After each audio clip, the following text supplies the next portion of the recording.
Good day, everyone. How you doing? Obviously, I'm in my studio, so a little different background today. Um, Several things today. First, I want to give a little bit of general feedback for the exam. Most of you did a really nice job. Some of you struggled really kind of addressing the questions, which probably means you need to go back and follow the PowerPoints and the chapters. So those questions came directly out of the chapters. So as we're going forward, we have a couple little things to do. I have a little bit of update to do on, and I've sent out a couple announcements. So the state certification class is no longer part of what you need to do. The logging in, finding it, that's been too difficult. You still have to do the National High School or the NFHS 17 classes, right? You still have to do that. That assignment is still there, still due on the same date. So keep doing those. Some of you guys have already gotten all those done. So fantastic work. Send those snapshots to me of the completed forms on those. We're getting close to the end of the semester. So today we're going to talk a little bit about pre-game preparation, and we'll cover a lot of different aspects on this, from workouts, warm-ups, pre-game speeches, nutrition, sleep, all of that kind of stuff. So the chapters are really good chapters. It's a good general information chapter. For a lot of you guys, it's not going to be new information, but some of you, you might see a couple things here and there that might be new. So go ahead, please read that chapter. It's a good chapter. Gives you a lot of really good information. Across the board for all that. For some of this, we're not going to cover in much detail because it's not overly specific towards this class, like the nutrition stuff. We're just barely going to tap on that. Some of the stuff, like the pregame speech and things like that, they'll be in your homework.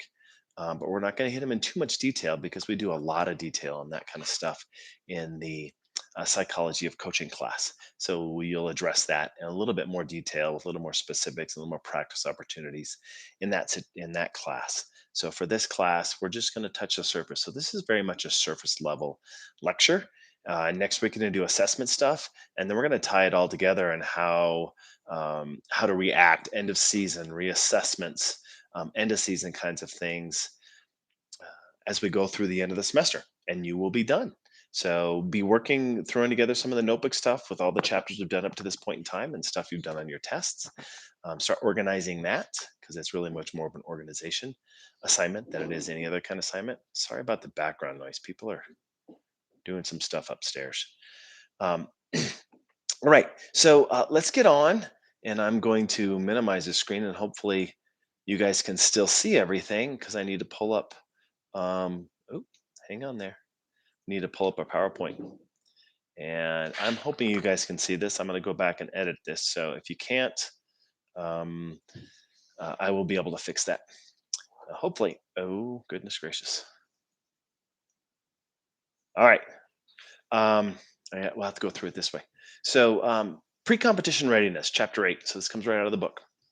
The focus of competition activities. So you want to think about how do we best prepare our athletes physically, psychologically, um, strategically, all of those things. What are the things we need to do at the last minute prior to competitions?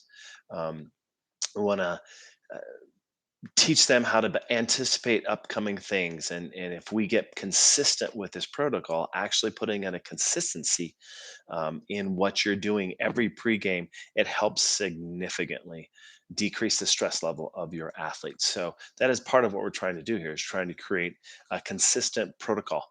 Whether it's a playoff game, whether it's a regular season game, whether it's the first game of the season, does not matter. You need to be consistent, because as you go through the end of the season, if you start changing that up, you're going to add anxiety. You're going to add, change is not a good thing. This is one time where change is not a good thing, unless for some reason all the things you've been doing have not been effective.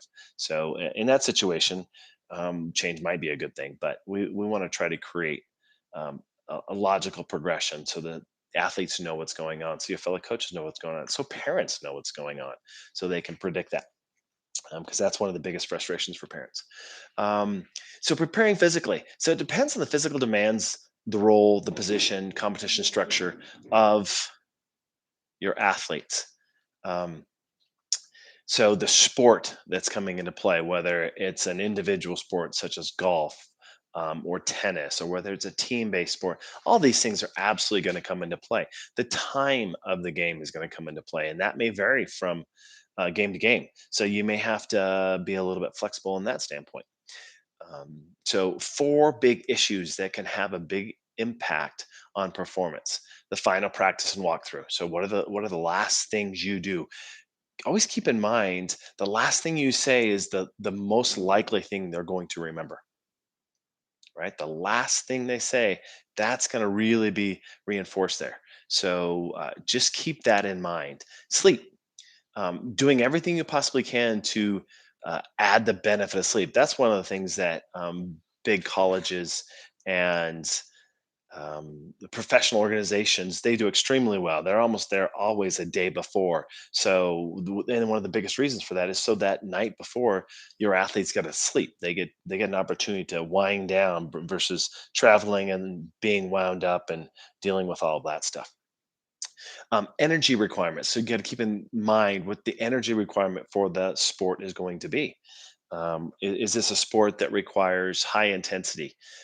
Is this sport requires repetitive motion like distance running and track and field, things like that? And then you want to think about on-site warm-ups. So what kind of facilities they have and what capacity you have, what's your time frame, and creating that warm-up, that pre-game practice. All right. Sorry about that. We're going to start with that final practice walkthrough. Typically, it's shorter than normal, and you guys all know this. You've been through tons of these. We want to hit the key components of that. We want to help the athletes stay fresh. So we're not trying to, break them down. This is not where you put in conditioning. It is not beneficial at that standpoint. It's fatiguing. It's creating that. So we're really kind of using this as a practice, as almost a visualization of what's going to happen in the game, what kinds of things you want them to be thinking about before they go to bed at night. What are their final protocols that are going to come into play? What is the individual's responsibilities as we go through this? What do you want them thinking about? What's the team responsibilities? So just kind of walking through plays, offenses. One of the biggest reasons why I walk through it, most people don't think about it, is to get them, if at all possible, at the facility they're going to be playing at, and walking through how do they get to the locker rooms. And again, it sounds silly, but that is a really big thing. Hitting all those possible stress inducers, because some athletes stress about those kinds of things. So, dealing with all those possible stressors prior to the game, the day before the game, just eliminates more things that can be in their head. So you can focus on their surroundings. I remember as a coach or as an athletic trainer when we showed up at Auburn, and we were just fascinated. All the athletes were just fascinated. Everybody wanted to walk around campus. Everybody wanted to see, the strength training facilities and the athletic training facilities. Everybody wanted to walk on the field. There was so much excitement about going to Auburn, that it was really distracting for a lot of the athletes. So we were lucky enough to be at a major Division 1 school. We got there a day early. The athletic trainers got there 2 days early. Athletes got there a full day early, so they could do some of that kind of stuff and get some of that desire to see around, out of their system. And then we went through the walkthrough, brought them back to the focus. So thinking about reinforcing competitive strategies, reinforcing skill sets that are necessary in this specific game. Um, all of that are the things that you want to do. Um, and it's an extremely important component of what you're doing. So that pre-game walkthrough, that previous day final walkthrough is really important. Again, focusing on skills and strategies, um, reviewing the tendencies, the strengths, and the weaknesses of the opponents. Um, Talking about the rationale for why the practices went they went, what kinds of things you talked about this week in practice, and reinforcing, hey, that's important. This is what's going on. That's why we did this all week. Now you're ready. Now we've done everything in place so that you can succeed. Think about succeeding. And that kind of goes when you go into the psychology. All right. Um, Sleep and rest. Again, we're not going to spend a ton of time on this, but it's extremely important. Lack of quality sleep is one of the top reasons for poor performance, and highest one of the highest things to increase likelihood of risk and injury in sport. So you don't think about it much, but it is truly one of the most impactful things that you can do. So everything you can do to try to get them adequate sleep. If you set aside time for naps. You remind everybody of why we have 10 o'clock lights out. It's not from a punishment. It's not punitive. It's only to make sure they get in that least stressful environment the entire time, and why that's so important. Um, it doesn't decrease energy, so poor sleep decreases energy. It decreases glucose digestion. um, so is something as simple as ATP availability, it has an impact on that. It increases cortisol levels, which are great for in the moment, but long term they're a bad thing. They really impact um, your hormone systems, and your energy availability and your muscle contraction capacity. So all those things come into play. And we know all this about that. You guys know about your screen time and your tablets and your phones and all the other kind of things. This is not me giving you crap about this current generation. That's crap. I spend way too much time on these things. It impacts their ability to sleep. The lights, the activity that's going on, distracts from what they need to be focusing on, and recovering and suppressing. Um, or increasing the component of melatonin, because screen time actually decreases melatonin development. If you don't know, melatonin is as one of the key components for sleep cycles, things like that. So set guidelines for when they should and should not be spending time on their computer. Some individuals might thinking about running through their plays and responsibilities all night long. And that's really going to be a deficit in the long run. They might improve their strategy, but they're going to decrease their physical capacities. So think about that. Um, you can teach them and give them suggestions about what to do before they go to sleep at night. But my suggestion on that is just make sure that each individual knows what they need to do that works best for them to recover, get in that restorative component, and become readily available. Um, we know naps can be beneficial for some athletes, and for some athletes, they aren't. I personally, napping is one of the worst things I can do. It makes me tired. So just know that you might have some athletes that are that way, and you might have athletes that absolutely need nap time. So work that into their schedule, their individual schedule. We're talking about hydration is a key component. So we start kicking in on foods, making sure that they're appropriately hydrated is one of the most important things going into a sporting event. If they're traveling, if they've been flying, that impacts hydration and water retention. All of that can come into play if they're traveling for long distances. People have a tendency to drink less water when they're traveling. So it's one of those things we really, really want to make sure that we keep in mind, and understanding hydration is probably from a physical standpoint the number one biggest impact on energy capacity and sport performance. Hydration, believe it or not, hydration has a huge impact on muscle contraction capacities. So we want to revisit that. We want to make sure they understand, and we give them those opportunities to have water available as often as they need to be available. There's a whole bunch of the pre-game meals and all that kind of stuff. We're really not going to get into. There's so much debate around that. Just understand, so many people think carbohydrate loading, which is it's a process. It's actually a 4-day process. It's not a let's eat spaghetti the night before. That actually can decrease performance for a lot of athletes. So just understand, if you're in that sport and you think you want to think about that pregame meal, or the previous night's meal, things like that. Just don't go and think that eating a whole bunch of carbohydrates is going to be beneficial for your athlete the next day. It is not in the vast majority of situations. That is not carbohydrate loading. So we want to keep that in mind. You also want to think about digestion times, understanding that carbohydrates are depleted from the system within 2 to 3 hours. Um, that there's not huge food intakes right before the meal, things like that. That maybe there's snacks available. Again, that's allowing to keep the carbohydrates, because high carbohydrates more than 3 to 4 hours before a game is not going to give them energy. It's actually going to deplete energy. That energy is already used up.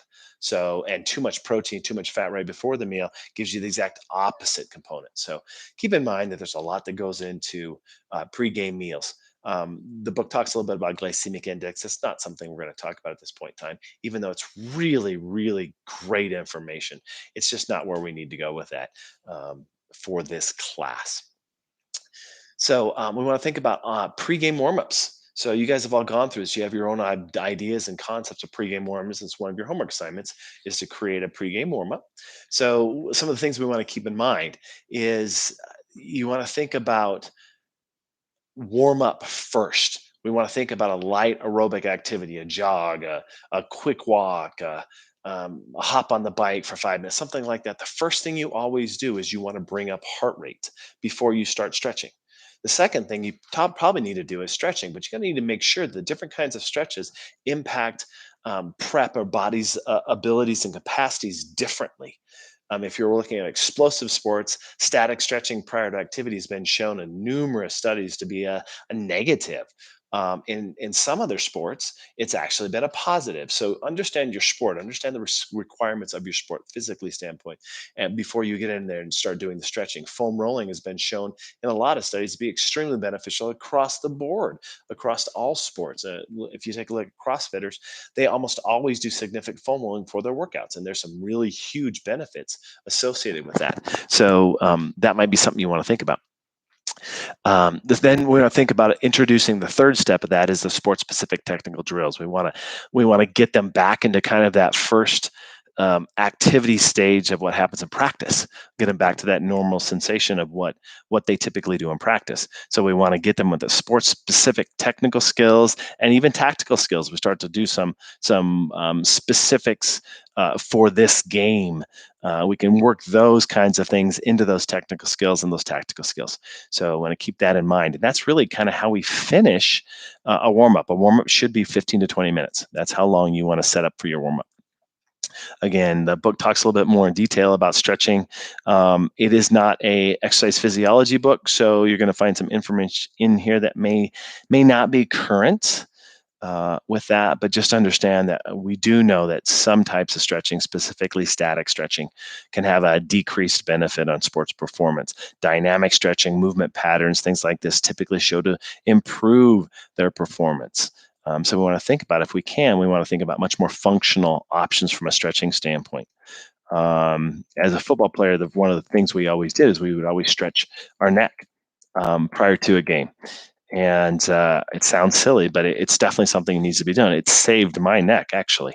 I had a pretty horrific impact in high school that I pretty much just walked away from, very, very luckily. And if it wouldn't have been from the strengthening exercises and the stretching exercises we did, all season long and off season long, but the warm ups prior to season, I could have certainly broke my neck. So, and also understand that when we think about those pregame stretching activities, drills, that we break into our subsets because different positions require different kinds of stretching and movement, things like that. You guys all know that, but it's just kind of one of those things that we want to readdress. And then we want to think about how we start to mentally and emotionally prepare those athletes during that warm up, and we go into that pregame component. That mental practice and emotional preparation starts well before the team meeting, well before everybody leaves warm up and goes back to the locker room and then comes back out pregame. It starts before, when they get on the bus and they're going to the field. It certainly happens with position coaches talking to athletes, reminding them what's going on, asking them questions, checking in on their knowledge base, checking in on game situations and things like that. So you want to talk to them. The warm-up's it's not a physical thing, only a physical thing. It's as much a psychological thing and a preparation thing and an emotional preparation thing. The book then talks a little bit about individual zones of optimal functioning, the IZOF. And again, we'll talk more about that in the coaching psychology component, but just understand that every single individual has a zone where they're going to perform optimally. optimally. And for some of those athletes, they need more stress, more anxiety, more intensity. I shouldn't say anxiety, more butterflies, for lack of a better term, more engagement, more challenge, where other athletes might need less. So keep that in mind. You got to know your athletes well enough to know who you're going to be pushing pre-game, who's going to be motivated best by those challenges, and who's going to be overstressed by those same things. You can't tell everybody the same thing. That's where a pre-game speech sometimes can be the worst possible things you can do, and sometimes it can be the best possible thing to do. You have to know your team. You have to understand that standpoint. So thinking about individuals' states of performance and what they need to do from a physical standpoint, from a psychological standpoint, from an emotional standpoint, where they need to be to maximally perform. So I know we spend a ton of time talking about the team in general, but this is really where you need to be very, very good about doing individual work, talking with individual in people, so that everybody's zone that's different is being matched the way they need to be for their optimal performance, and understands that the more important the game is, the higher the stress load the game is, whether you're at home or whether you're away. Everybody knows that some teams actually perform better when they're away, because some of those athletes have a larger number of athletes that get stressed by being at home, by everybody knowing and watching them, and they have an anxiety level, and their IZOF is actually lower. So in those big games and those important games, you might have to change some things with those individuals. So keeping that in mind. And then teaching relaxation strategies is always a good thing. Teaching people to breathe, teaching individuals how to do the two-step, the two breath, the five breath, the seven breath, different relaxation principles that we'll talk more about again in the coaching psychology class, and how to use those and when to use those. And again, on who to use those with. Probably the most important thing is who needs to bring their intensity down, who needs to bring the intensity up, how to use your breathing for both of those, depending on who we're talking about. So keeping that in mind. And then working through those, again, progressive muscle relaxation. The book talks a little bit about that kind of stuff. Again, sports coaching psychology class, we spend a lot of time on this kind of thing.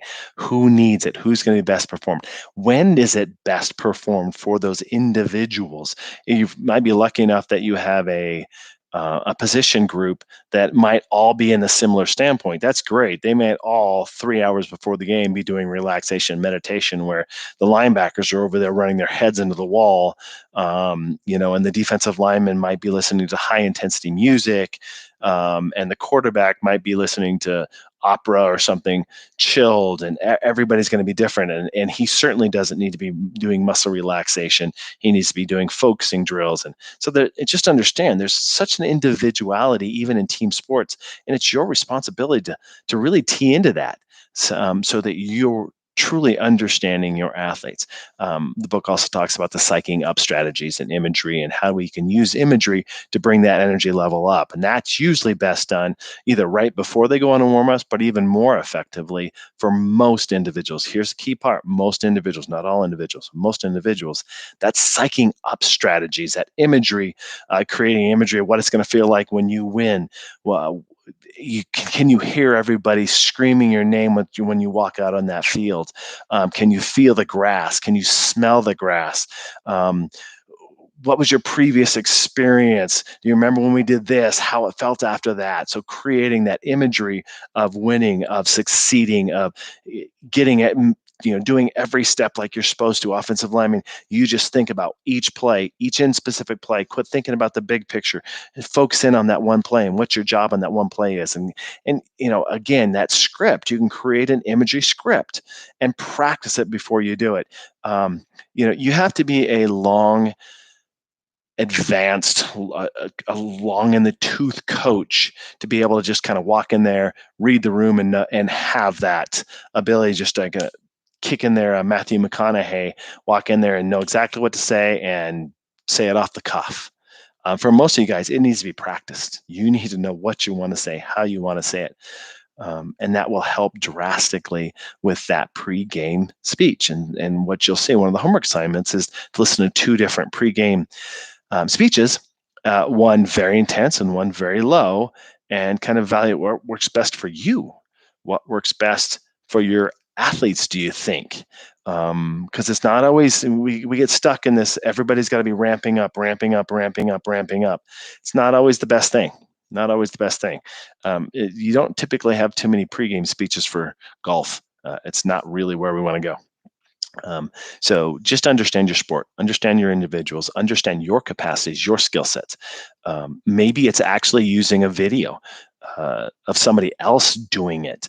Maybe it's one of the greatest things, possible ways is in using imagery, is to actually show a video of maybe one of their previous successes early in the season and show the end of the game, show what happened, show how they felt about it. That's going to tie into some very, very key successes that's going to really increase their self-efficacy because they're watching themselves do it and they're getting wound up by themselves doing it. And it's no longer stressful because it's enjoyment, it's emotional, it's all these other kinds of things. So there's so many different ways of going about doing this. Find what works for best for you. What works for best for you, okay? It talks about music, and that's one of those really difficult kinds of things. The more diverse type of room you have, the harder it is to use music and successfully, appropriately. It's really, really hard. Not everybody does well with high intensity AC/DC thunder right before the game. All right, so just kind of keep that in mind. The other kind of part, last part about that pregame speech is making sure that the speech fits with the moment that you're in. Okay, it's not a canned speech that you've used 5 other times. It's speech specific to the time and place that they're in, and you keep it specific to that. Don't get it too long. Keep it short. Keep it specific. Keep it meaningful. Keep it passionate. Talk about impact on you. Talk about impact on them. All right. Sometimes it's best to actually have athletes deliver it. You might have a previous senior from last year. They're in town. They come in and they want to do it, right? You might have a influential teacher come in and do it. There's so many different ways you can do this, especially if it's not one of your skill sets. Then don't try to make it a skill set. It's not the responsibility of a coach to be a great motivational speaker. Does it help? Sure, it can help. Is it a necessity? Absolutely, it's not a necessity. The bigger crime is if you aren't that person and you try to be that person because you're the head coach. That's a disaster. It's an absolute disaster. Okay. All right. Last couple things, pre-competition routines. Again, we want a pre-competition checklist. You want to have every athlete have that checklist. Again, that checklist should be pretty much consistent with every single game. Now, if you're traveling, that checklist might be different because it needs to be different because you don't have the same environment. You might need to create a new one of that, but you got to explain to your athletes why this is different. It is really important on this where you share this with your athletes. You find out what works best for them and you putting that into the pre-competition checklist. So you know, and you just literally check off, and maybe you have a coach that's their job is to check off that pre-competition routine, that checklist, all the things that are going into play. We want to think again, we want to remind them, we want to create an environment where they're most likely to have high self-efficacy, where they're focused, where they're relaxed appropriately from a muscle standpoint, where they're excited from a cognitive standpoint, but not too excited, whether they're excited from an emotional standpoint, but not too excited. All of those things come into play. And that routine that's consistent, it helps. Athletes love routines. Most athletes love routines. And it helps them if you're doing the same pre-competition routine every single time. It helps them to naturally, inherently start to build, especially if that athlete gets a little bit anxious. Yeah, you build it too soon, then they're already done before the game ever starts. Their energies there is waning. So they can, if it's a consistent routine, they can help manage their own place. All right. So as a wrap up, we want to think about sleep. We want to think about that the last practice prior to that game. We want to think about routines. We want to think about and manage energy levels, psychology, and emotion of all your athletes. And we always remind ourselves about that IZOF, the individual zone of function, okay, where that individual can absolutely uh, perform at their best and what you have to do and manage that kind of stuff. This is where every season's different. And a really good coach is going to tell you every season's different. I talk differently to every group of individuals, right? So we want to think about that. We want to think about the food. We want to think about hydration. We want to think about the difficulties of travel and the impact it has on all those different things. So there's a lot of things to think about. It's not hard, especially when you start doing that checklist and you start clicking off things. So think about that because this needs to be in that final folder. All right. How are you going to do a pregame plan? So this plan, you're working on this plan, this homework stuff, you're working on that plan for that final folder. All right. Everybody, hopefully we're not getting too much more snow and you're not too cold. It's going to be a nice weekend. Be finishing up stuff. Be reminded about the practice and coaching assessment. And this class should be posted later today. All right, my friends. Bye.